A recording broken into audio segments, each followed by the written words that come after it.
Welcome to The Last Breakfast. Please enjoy the video.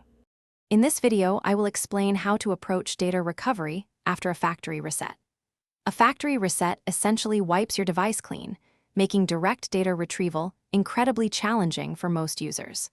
We'll explore the limited options available and emphasize the importance of proactive measures. Understanding these steps can save you significant frustration and potentially help you recover some of your valuable information, even if it's not 100%.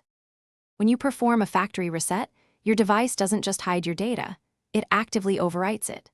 Think of it like shredding documents and then filling the shredder with new, blank paper. The original information becomes fragmented and unreadable by typical software.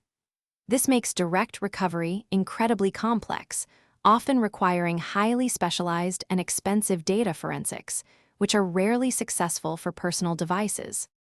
Your best chance for data recovery lies in your backups. Many smartphones automatically sync data to cloud services such as Google Drive, iCloud, or Samsung Cloud. Log into these accounts on another device to see what's available.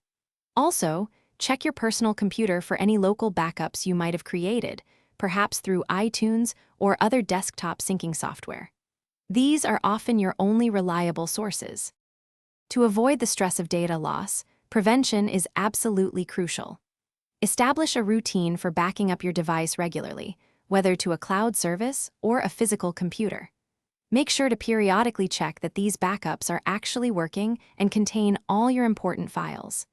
Employing a two-pronged approach, like both cloud and local backups, offers the best protection for your valuable digital life.